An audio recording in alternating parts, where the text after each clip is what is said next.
Bueno, buen día a todos y a todas. Les damos otra vez la bienvenida al espacio del Ateneo Central del Hospital de Niños de Buenos Aires. Hoy tenemos una presentación de un caso clínico que nos trae el Servicio de Reumatología Infantil. La doctora Victoria Teorrigian y que es instructora de la residencia posbásica, y la doctora Silvia Millorín, que es médica de planta de la especialidad, nos van a traer este caso clínico, que la verdad que es una paciente súper compleja e interesante al mismo tiempo, así que vamos a poder aprender un montón, va a haber muchos servicios que participen, así que ya voy a dejar a las doctoras para que arranquen y nos alcance bien el tiempo. Les recuerdo, como siempre, que los micrófonos estén cerrados para que no haya interferencias. Todas las preguntas, comentarios, etcétera, los vamos viendo a través del chat, y si hace falta abrimos micrófono, no hay problema. Y los dejo entonces con Victoria, que va a comenzar el Ateneo.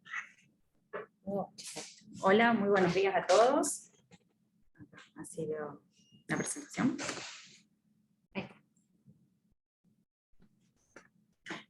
Me saco el barbijo para hablar, si no les molesta.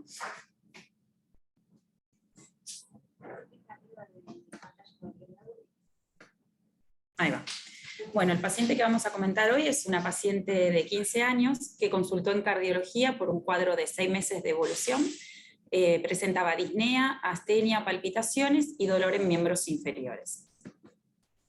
Al examen físico, como hallazgo positivo, tenía hipertensión arterial, se podía observar una ingurgitación yugular, presentaba asimetría en los pulsos periféricos de miembros superiores y los pulsos de miembros inferiores eran débiles. Tenía hecho un ecocardiograma que mostraba una miocardiopatía dilatada severa con una disfunción global del ventrículo izquierdo y una fracción de cortamiento de 8%, francamente comprometida. La primera pregunta que quisiéramos hacerles es qué diagnóstico plantearían en estas pacientes y cómo abordarían el plan de estudios. No sé si alguien quiere comentar. Ustedes ven los comentarios.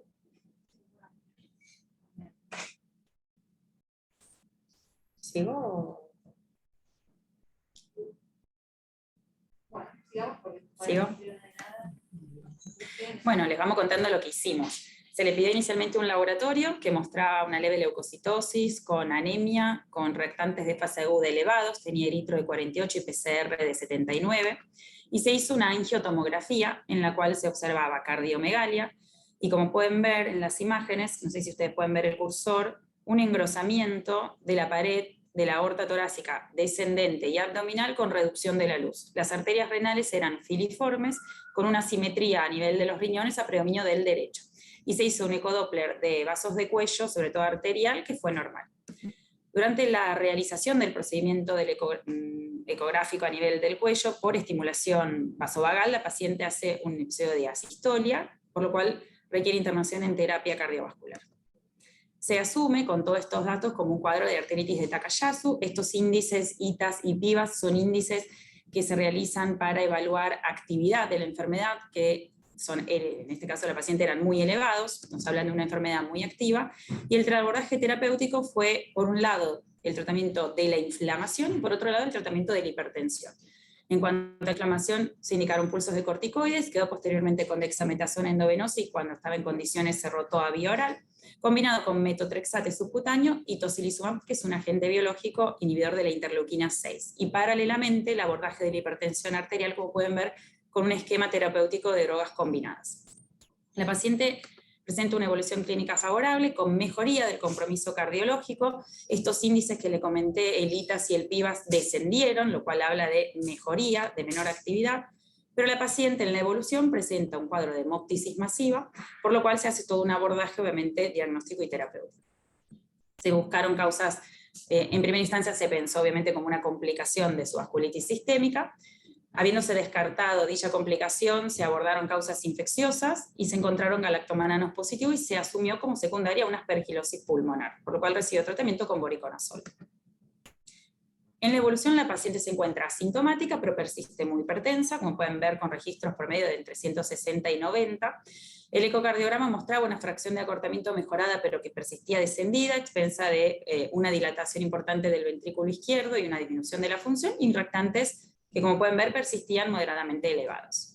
La paciente continuaba con corticoide sistémico en descenso, con el agente biológico que les comenté, tocilizumab, y un esquema combinado de múltiples antihipertensivos.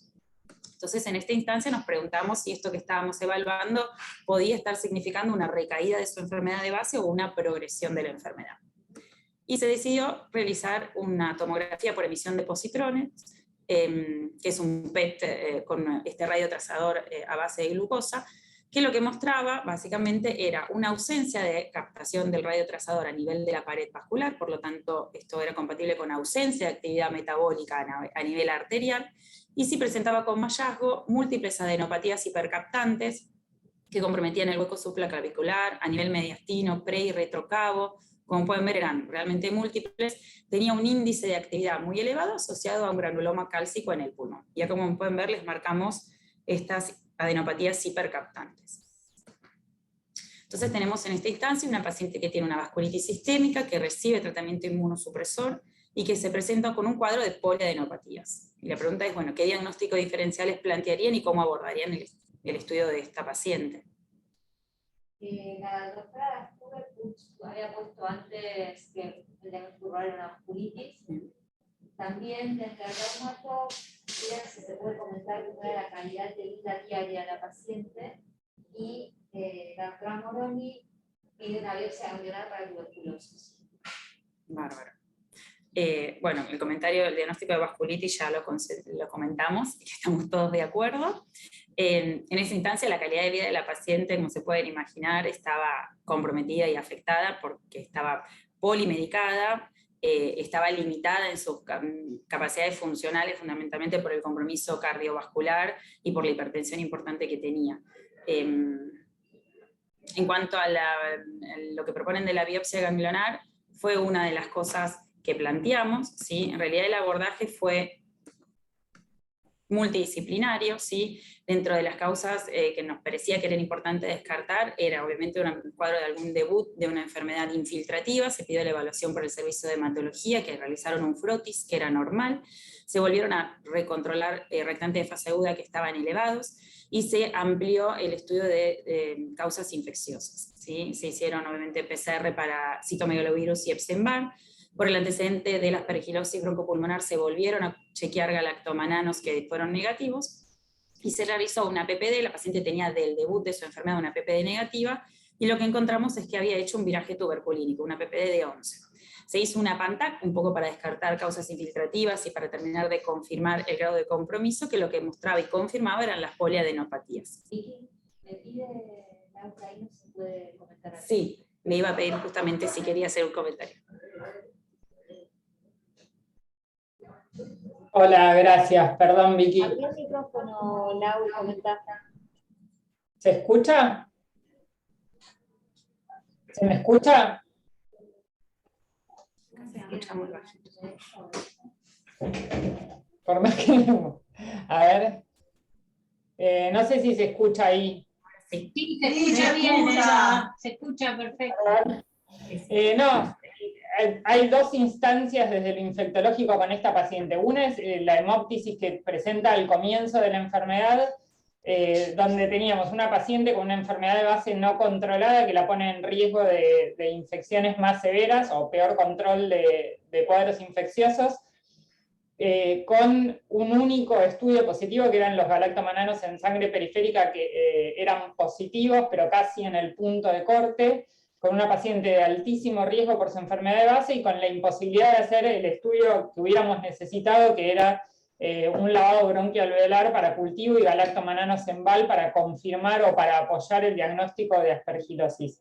Y eso a favor de pensar en una aspergilosis, en contra es que es una paciente que no tenía un grado de inmunosupresión tan importante, ni medicación que esté especialmente asociada a enfermedad fúngica invasiva como son los anti-TNF. O sea, el tocilizumab es un inmunosupresor, ella estaba con otras drogas también, pero no es lo que más se asocia, las enfermedades reumatológicas no son lo que más se asocia a infección fúngica invasiva, como en contrapartida una enfermedad granulomatosa crónica o un paciente oncohematológico. Aún así, con el riesgo de la paciente, las imágenes, la clínica de hemoptisis y los galactomananos por arriba del punto de corte, se decidió medicar para aspergilosis, como una aspergilosis entre posible y probable. Ese fue el primer cuadro clínico. El segundo cuadro clínico tiene adenopatías mediastinales con calcificación, o sea, unas imágenes que son bastante sugestivas de tuberculosis y con un viraje de PPD. Esto sí, no requiere para su diagnóstico tener una paciente severamente inmunosuprimida. Ella ya estaba en tratamiento con una enfermedad de base grave y con inmunosupresión por su arteritis. Y con este viraje de PPD y esas imágenes, se piden lavados gástricos, pero que pueden ser negativos y que aún así uno asume el diagnóstico de tuberculosis y medica como una tuberculosis en inmunosuprimido por tiempo prolongado. No tenemos la confirmación del cultivo positivo de micobacteria, pero tampoco estaba en condiciones en este momento de hacerse un VAL, y el PET es bastante sugestivo y amerita el tratamiento igual. O sea que no tenemos los diagnósticos más hermosos con el aislamiento de germen y sensibilidad, pero los dos estaban justificados de ser tratados por el tipo de paciente en el que se presentan. Bueno, muchísimas gracias, Laura, por el aporte. Finalmente sí, se asumió entonces como, a ver si puedo, como una tuberculosis ganglionar, por todo lo que Laura explicó. Inició tratamiento con 4 drogas antihipertensivas, lo cual implicó interrumpir transitoriamente el agente biológico. En esta instancia lo que se decidió fue hacer una revaloración terapéutica y diagnóstica de la paciente y actualizar estudios, ya que la paciente no se encontraba recibiendo su agente biológico. Se hace una nueva angioresonancia, que lo que muestra es una disminución del calibre de la arteria renal izquierda a nivel del ostium, con pasaje filiforme de contraste endovenoso, sin flujo a nivel de la arteria renal derecha, con un parénquima renal que estaba disminuido de tamaño, y confirmaba nuevamente la persistencia del engrosamiento parietal concéntrico, tanto de aorta abdominal como torácica, como disminución de la luz, con una disminución también del flujo a nivel de la subclavia derecha. Se vuelve a hacer una valoración cardiológica que sigue mostrando cierto compromiso, sobre todo a predominio de dilatación del ventrículo izquierdo, que igual estaba mejorada con respecto a la previa, con una fracción de acortamiento del 33%. Como pueden ver, la paciente seguía hipertensa, con registros entre 160 y 90 en promedio, y reactantes de fase aguda levemente aumentados. El centellograma renal, como pueden ver, prácticamente había ausencia de función del riñón derecho. Tenemos una paciente que tenía y persistía con una hipertensión arterial muy severa, y lo que se planteó en forma multidisciplinaria fue la realización de una hemodinamia para realizar una dilatación de la arteria renal y ver si de esta manera podíamos controlar la hipertensión. Ahora le quisiera pasar la palabra al doctor Gali de hemodinamia, a ver si quiere hacer unos comentarios. Bien, buenos días a todos. Escuchame, me parece que me tenés que compartir pantalla si quiero señalar las imágenes, lo cual me parece que va a ser engorroso, así que si no yo por ahí te digo y vos lo marcás, bueno, así no lo hacemos. En principio lo que hicimos fue un abordaje de la arteria femoral para colocar un catéter a nivel de la aorta torácica y hacer una angiografía.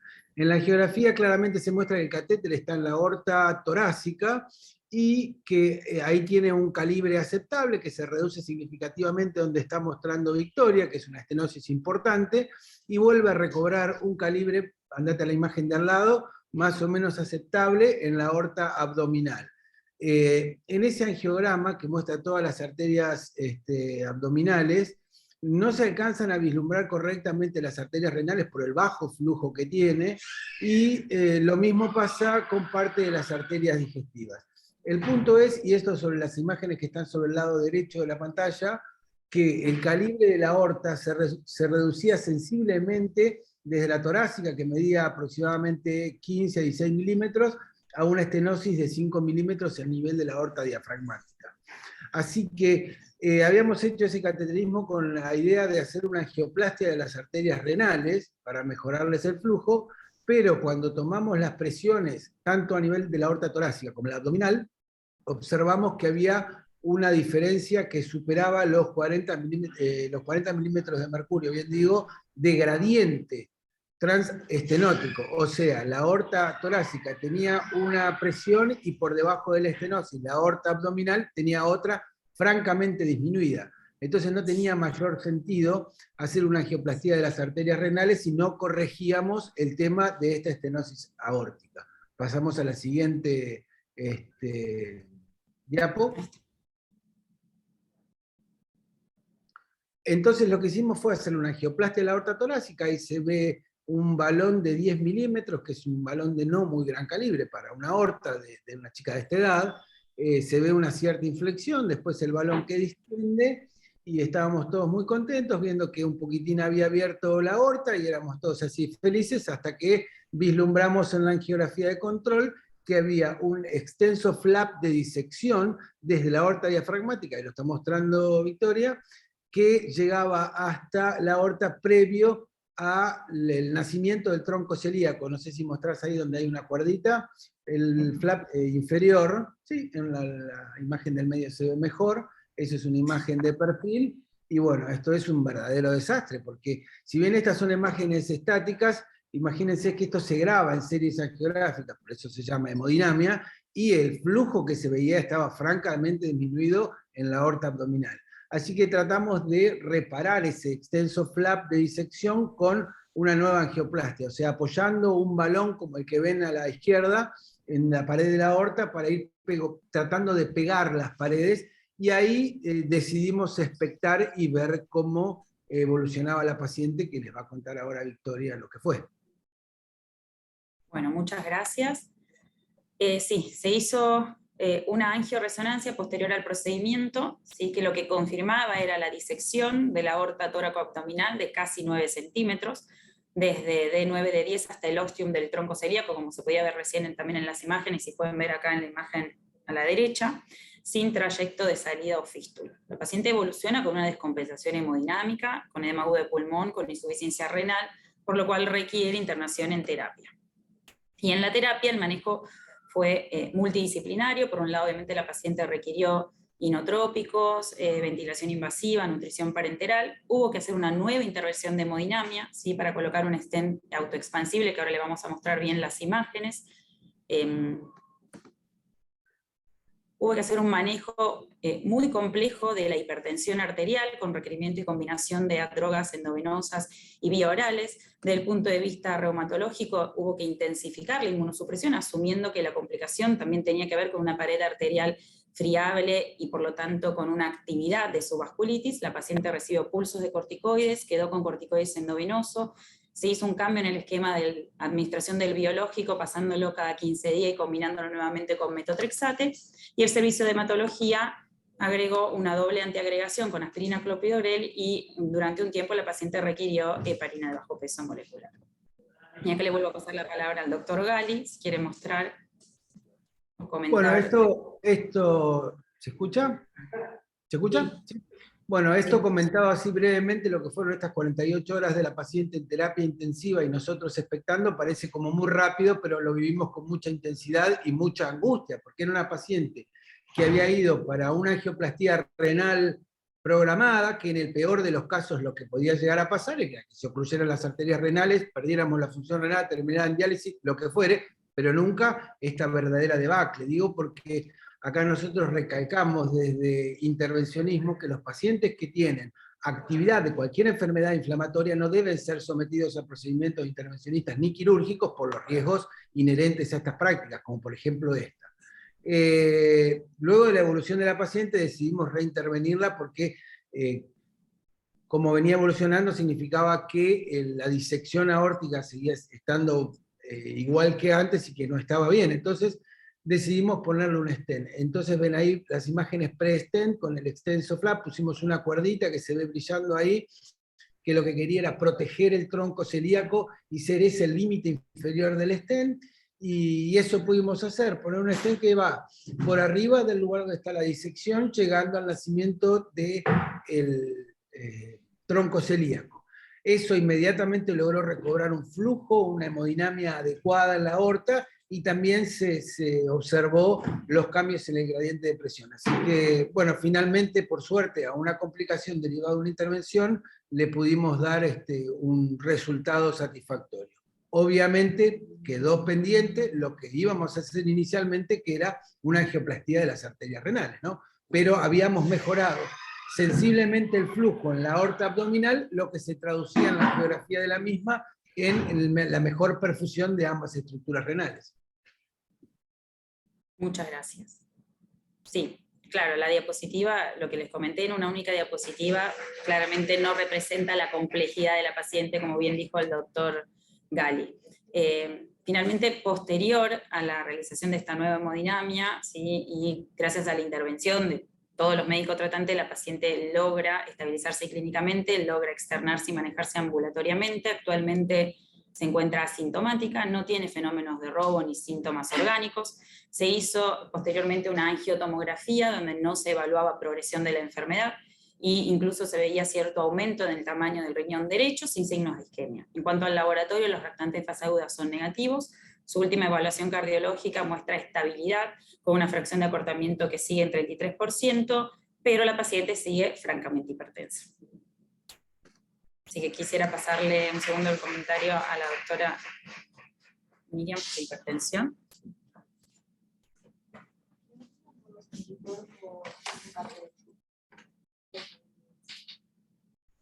¿Cómo no?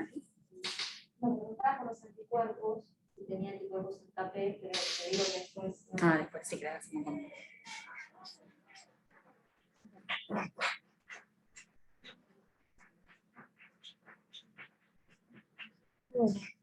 desde hipertensión, lo que nosotros tenemos es una paciente grave con una enfermedad inflamatoria vascular que comprende principalmente a la aorta y sus ramas, en este caso las arterias renales, con un pronóstico incierto. A esto tenemos que sumarle la exposición a corticoides a alta dosis y durante periodos prolongados, y la eventualidad de la carga genética de ambos padres, que son menores de 60 años, ambos hipertensos, y en el caso del papá tiene una enfermedad coronaria que probablemente necesite una intervención. Se comporta en realidad como una estenosis de arteria renal bilateral. Pero esto, digamos, hace que no podamos tener el manejo que podríamos tener en el caso de que fuese una patología más simple o solamente referida a las arterias renales, que en el caso igual de ser bilateral esto nos complica, pero consideramos que todo, digamos, de alguna manera el árbol vascular está inflamado. Entra dentro de la clasificación del fenotipo de la hipertensión refractaria. En este caso, además, suma el compromiso de órgano blanco, que fundamentalmente es el miocardio.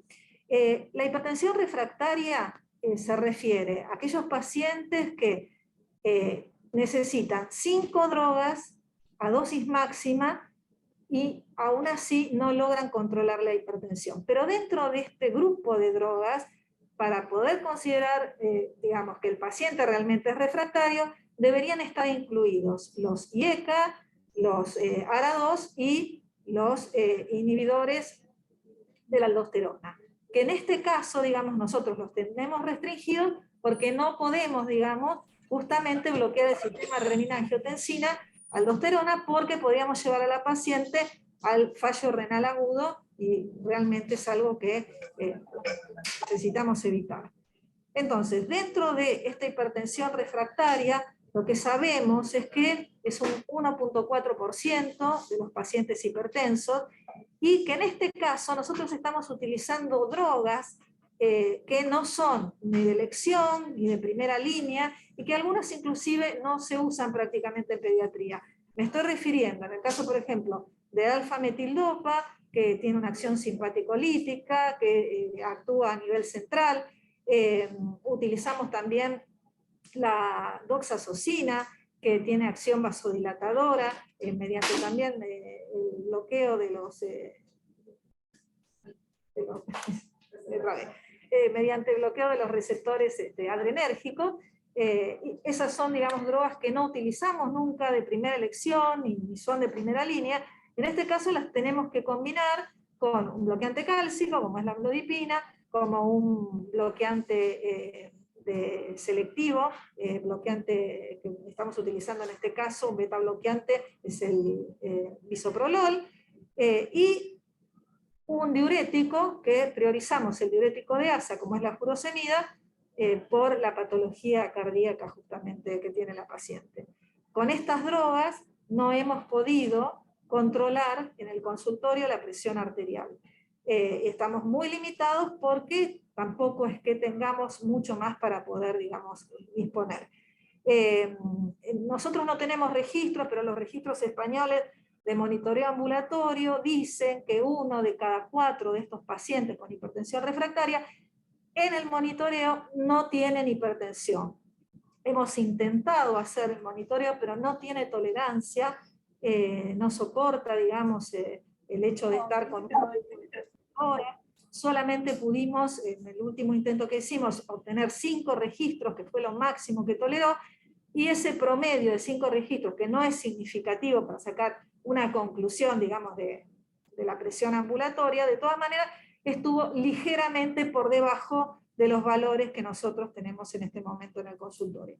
Así que esta paciente es todo un desafío, y desde el punto de vista de lo que podemos ofrecer del tratamiento farmacológico, estamos sumamente limitados. Así que, bueno, seguiremos, digamos, intentando con las otras disciplinas ver cómo es la posibilidad que tengamos de lograr bajar la presión, sabiendo, en este caso sí que esta hipertensión refractaria, a diferencia de los adultos, en la hipertensión refractaria, recién ellos ahí van a buscar una hipertensión secundaria y a veces no encuentran ninguna patología que justifique. Nosotros sabemos de qué se trata esta patología, pero justamente por eso es que estamos tan limitados para poder avanzar. Muchas gracias. Ya para finalizar, entonces a modo un poco de síntesis de todo lo que tratamos de mostrar con este caso clínico, queríamos compartir con ustedes una paciente con una arteritis de Takayasu que tuvo un compromiso muy extenso, con una miocardiopatía dilatada severa, donde seguramente un impacto importante tuvo la demora del diagnóstico en esta paciente, requirió inmunosupresión y el tratamiento con un agente biológico desde el diagnóstico, tuvo intercurrencias infecciosas que obligaron a interrumpir el tratamiento con el agente biológico y que, como ya explico en infectología, algunas de ellas incluso fueron atípicas para el grado de inmunosupresión que la paciente recibía, con una hipertensión arterial severa que requirió hemodinamia y que presentó como complicación una disección aórtica, que actualmente persiste con una hipertensión severa y refractaria. Por lo tanto la pregunta es si se beneficiaría o no de una nueva hemodinamia de arterias renales, y sobre todo mostrar la importancia del manejo multidisciplinario. Muchas gracias. Le paso la palabra a la doctora Meyorín.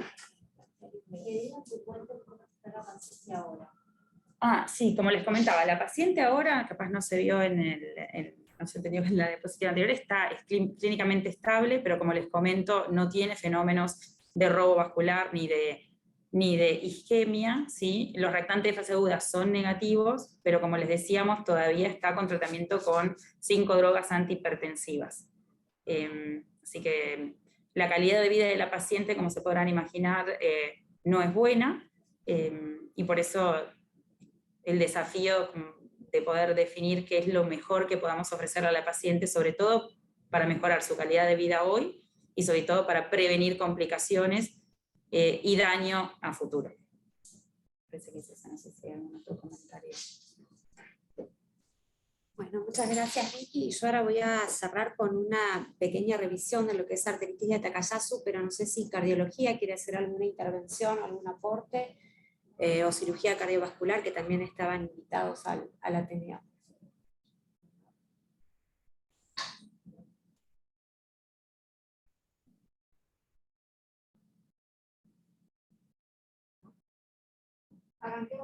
Bueno, listo, sino al finalizar. Bueno, simplemente para recordarles que la arteritis de Takayasu es una vasculitis granulomatosa que compromete a los vasos de gran calibre, esencialmente a la aorta y a sus ramas mayores, y es de muy rara ocurrencia en la infancia. De hecho, vemos acá en este cuadro que va a representar menos del 2% del total de las vasculitis primarias en la etapa pediátrica.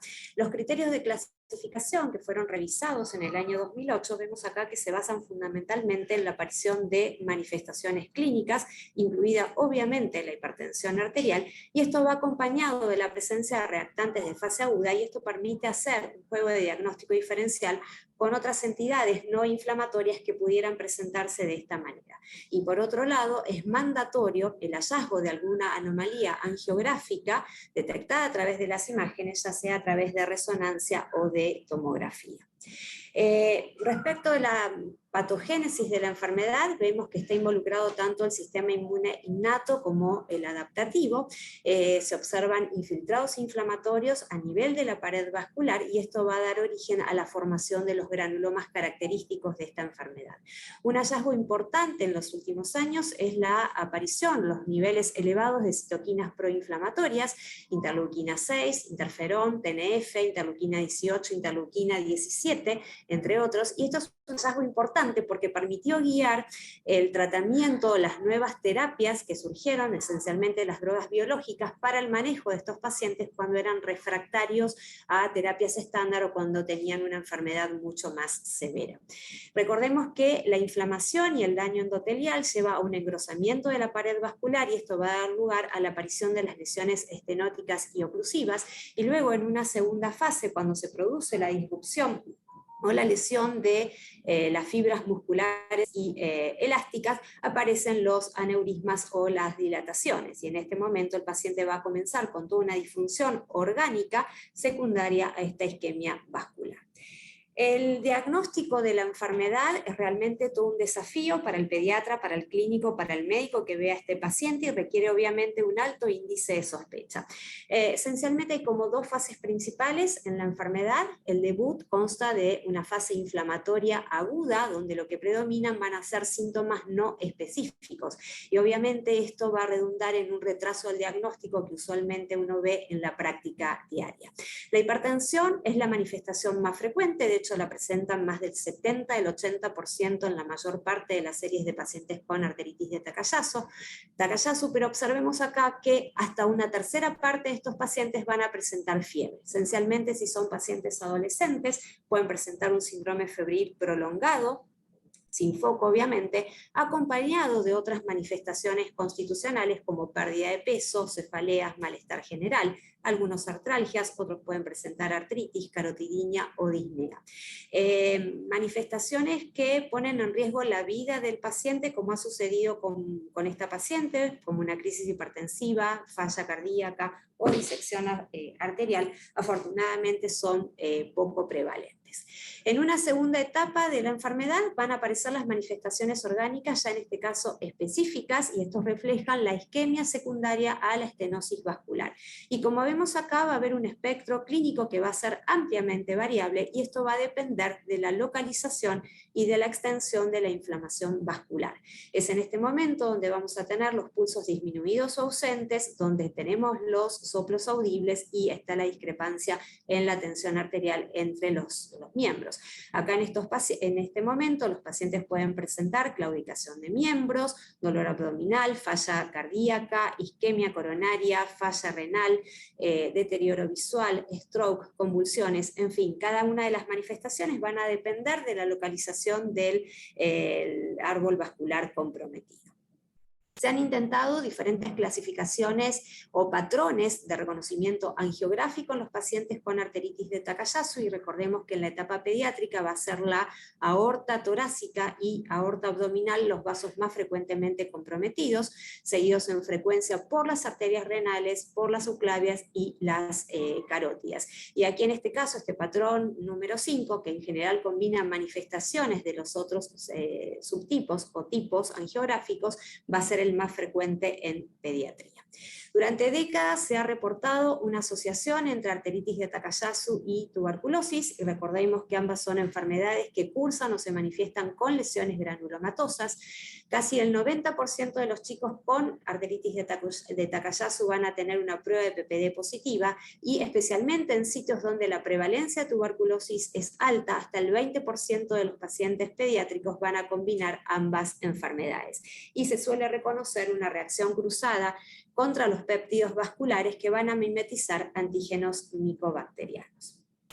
Medir la actividad de la enfermedad, como mostró Victoria antes, es realmente todo un desafío y de hecho hasta la fecha no contamos con un biomarcador específico para medir esta actividad. Habitualmente esto se refleja por el incremento de los reactantes de fase aguda, fundamentalmente PCR y eritrosedimentación, pero sin embargo les falta cierta sensibilidad y especificidad para reflejarla en forma certera. Por el contrario, en algunos estudios, en pacientes considerados que estaban en remisión clínica porque no tenían progresión, porque no tenían manifestaciones, no había progresión de las imágenes, sin embargo, hasta en una tercera parte de ellos cursaban con elevación todavía de estos reactantes de fase aguda. En general, también estos pacientes pueden presentar anemia y trombocitosis, y esto es la expresión de la inflamación crónica, y respondiendo a una de las preguntas, esta es una de las vasculitis que no va a tener autoanticuerpos presentes, ni anticuerpos antinucleares, ni anticuerpos anticitoplasma de neutrófilos, por lo tanto, la autoinmunidad no nos va a servir de marcador para el diagnóstico. El diagnóstico se hace en función de la clínica y el apoyo obviamente de las imágenes. Entonces, las imágenes tienen un rol central tanto para diagnóstico como para el seguimiento de estos pacientes.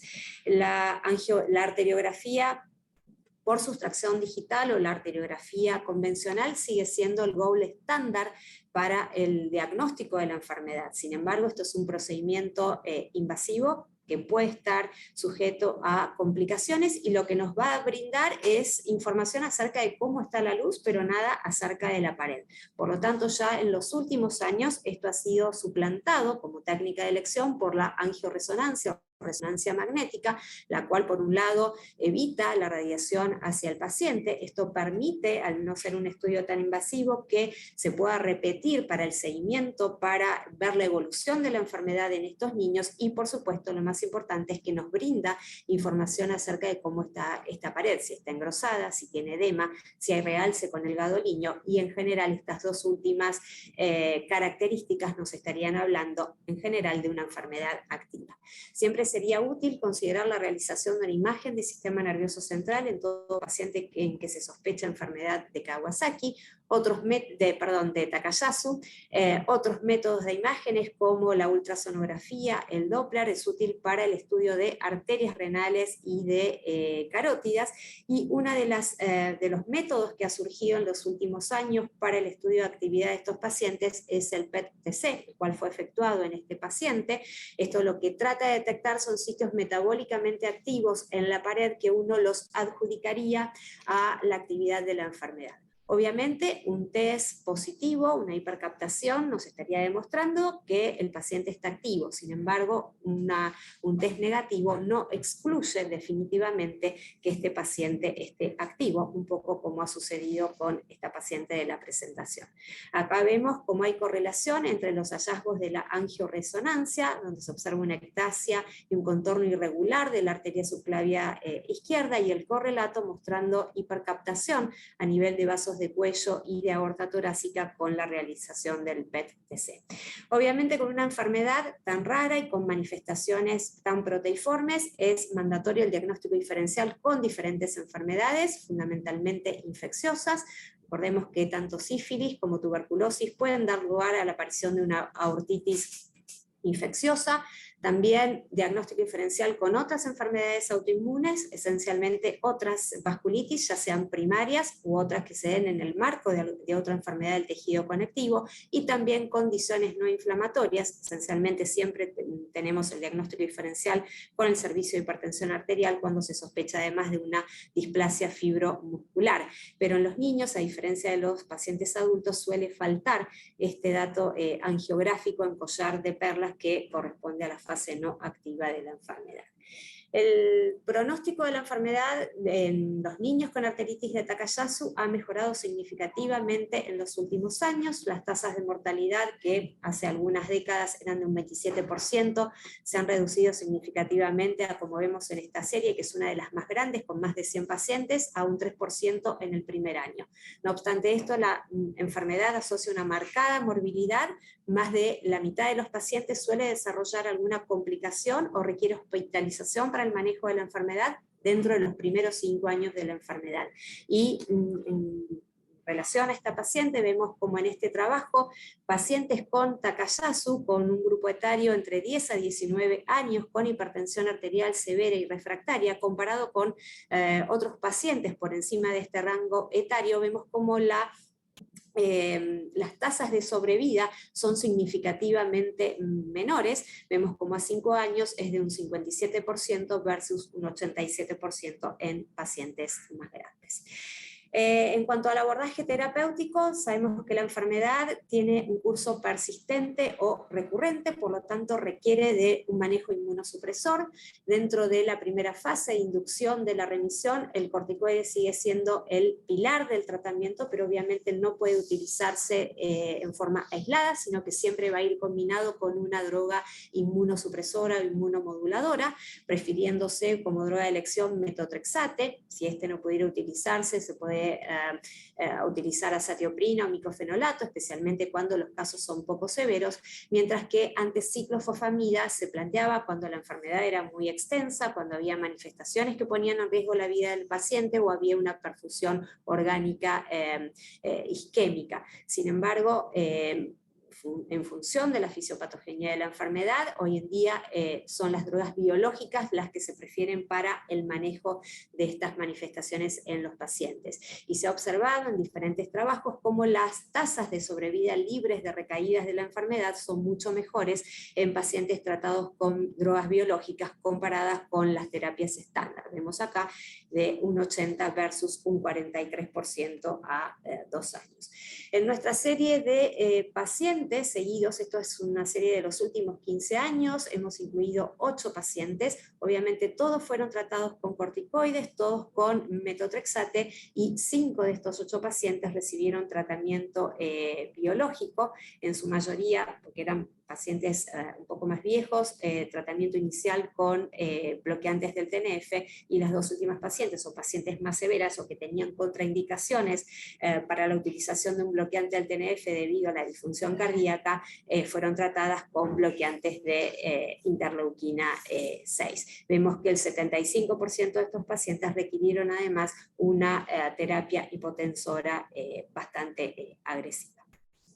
Estos pacientes pediátricos con enfermedades de Takayasu van a requerir intervenciones endovasculares o cirugía vascular, especialmente cuando hay isquemia sintomática o cuando las lesiones vasculares ponen en riesgo la vida del paciente, porque hay aneurismas, porque hay disección. En los niños la estenosis severa de las arterias renales es la indicación más frecuente, y como decíamos previamente, la revascularización debería evitarse durante la fase activa de la enfermedad, ya que esto se asocia a un gran riesgo de complicaciones vinculadas al procedimiento.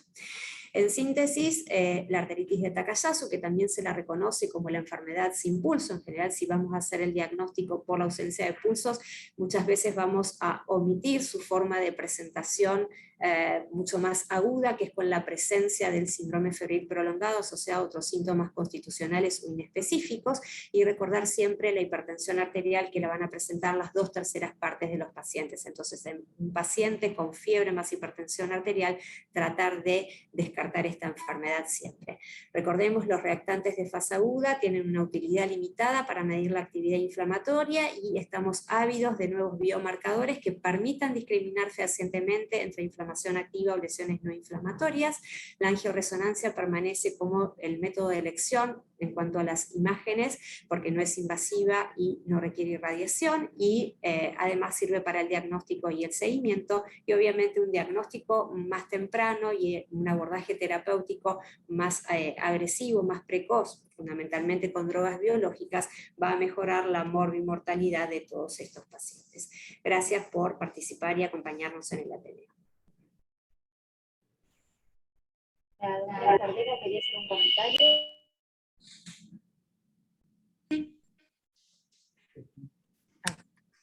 Hola, doctora. Bueno, hola, ¿cómo les va? Bueno, antes que nada, felicitaciones por la excelente presentación del caso, realmente un calco tal como fue, y bueno, y por todo el contenido, como siempre, académico que reumatología nos suele ofrecer. Yo les quiero contar un poco la historia de cómo Nayara comenzó con nosotros. Ella vino derivada por un médico, un cardiólogo de adultos, que una semana antes había visto que el ventrículo izquierdo estaba muy dilatado y le dijo que viniera a consultar a cardiología de nuestro hospital. Nayara, cuando ingresa al consultorio, era una paciente que estaba con francos signos de bajo luminoso. A la auscultación tenía un precordio hipodinámico, no hiperdinámico, con obviamente un tercer ruido, con galope, hepatomegalia, y lo que más me llamó la atención en su momento fue la dificultad en palpar los pulsos. No solamente pulsos femorales, sino todos los pulsos. De hecho, yo intenté tomarle la presión y bueno, y me costaba mucho la auscultación, inclusive del pico sistólico. Bueno, va a ecocardiografía, y en ecocardiografía obviamente ven la gran dilatación, miocardiopatía ventrículo izquierdo, disfunción severa, y ya había una presunción de que había una imagen dudosa dentro de la aorta. Bueno, hace todo el circuito porque ella concurrió en época de plena pandemia, hasta que ingresa en cirugía, en la unidad de recuperación, cirugía cardiovascular, y ahí es donde constatan que la hipertensión arterial, y ante la falta de pulsos femorales, que ahora ya era más franca la diferencia, se le pide la segunda cardioimagen, que es la resonancia. En esto, digamos, me gustaría después que Lili haga un poco hincapié en la calidad de las imágenes y en ver qué es lo que se ve y qué es lo que, digamos, aquello que a nosotros nos sirve como para tomar conducta. Bueno, finalmente he hecho el diagnóstico de enfermedad de Takayasu, he hecho los primeros tratamientos invasivos, con medicación, digamos, importante. Nayara mejora, pero el fantasma fue siempre el manejo de la hipertensión arterial. Y sigue siendo hoy en día nuestro desafío, porque esta hipertensión arterial no es solo de causa vascular periférica, sino también por la enfermedad, por la afectación de las arterias renales.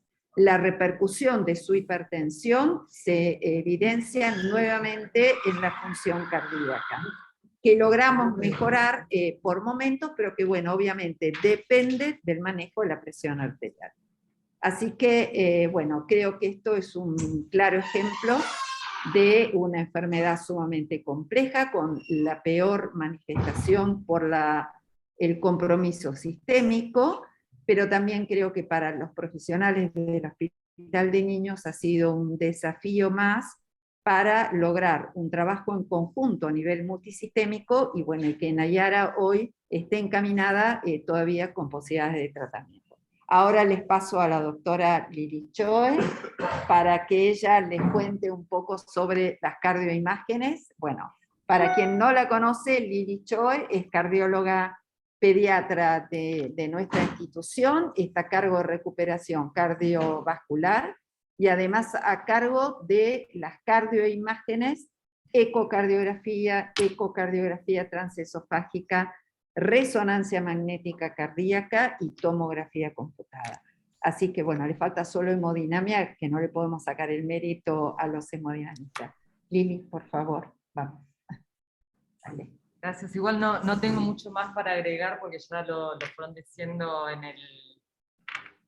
la presentación, que la resonancia es un método ideal por el hecho de que no genera irradiación, uno puede repetirlo sin tener complicaciones significativas mientras la paciente tenga buena función renal, porque requiere contraste como para poder ver, como dijeron, diferenciar la actividad de la enfermedad y los grosores vasculares. Así que justo en esta paciente la resonancia que se hizo fue de urgencia, por lo que solamente fuimos a buscar la parte de la complicación de la disección, digamos, pero es un método ideal como para hacer el seguimiento y ver cómo monitorear la enfermedad. Bueno. Bueno, no sé, creo que ya, no sé si vascular periférico habló, si los especialistas, el doctor Galli, está todo el equipo de cardiología aquí. No, si había algo más para agregar, creo que, no sé si quedó claro en el Ateneo, pero que ya se discutió nuevamente sobre conductas con esta paciente a futuro, y lo que se decidió en ese Ateneo fue reintentar hacer angioplastía de las arterias renales. En realidad no sería reintentar, porque la vez que se fue a hacer eso, lo que se hizo fue una angioplastía de la aorta. Nunca se tocaron esas arterias renales, que lo que se definió es que sigue siendo el método menos invasivo y con mejor performance como para solucionarlo. Así que a futuro la idea es estar absolutamente seguros por lo que nos comenten de que esté lejos de actividad de la enfermedad y poder hacer esa repermeabilización. Muy bien. Creo que ya más aportes no podemos ofrecer. No sé si alguien de hipertensión habló, si ya comentaron. Sí, perfecto. Y pues yo estuve con otro caso, perdón. Bueno, nada más. Sin comentarios por parte nuestra. Sí.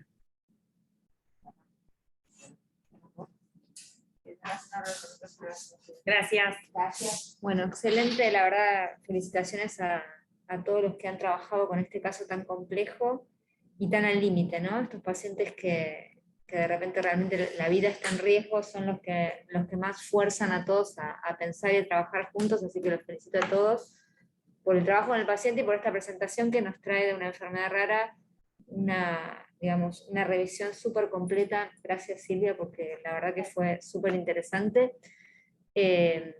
A todos los esperamos la semana que viene para una nueva edición del Ateneo, y ahora lo que vamos a presentarles son unos minutitos de un video. Hoy es el Día Mundial del Lavado de Manos, tan vital y tan importante, al que todos han resignificado durante la pandemia del coronavirus, pero que siempre en el trabajo diario de todos los que trabajamos con pacientes es tan importante y nos ahorra tantas complicaciones a la hora de las infecciones hospitalarias.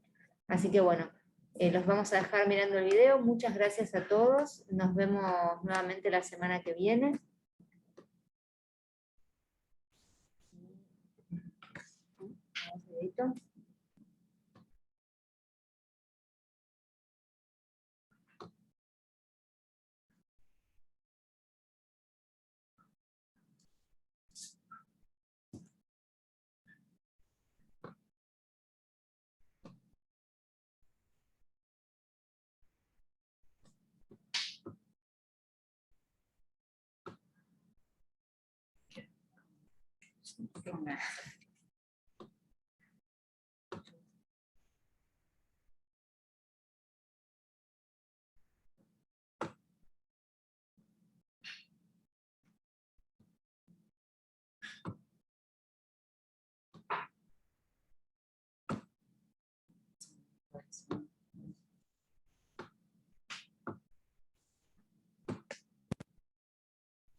Vamos a enseñar la técnica de lavado de manos. Palma con palma, palma con dorso. Los nudillos, los pulgares y las uñas. Lavar las manos salva vidas. Yo me lavo las manos. ¿Y vos?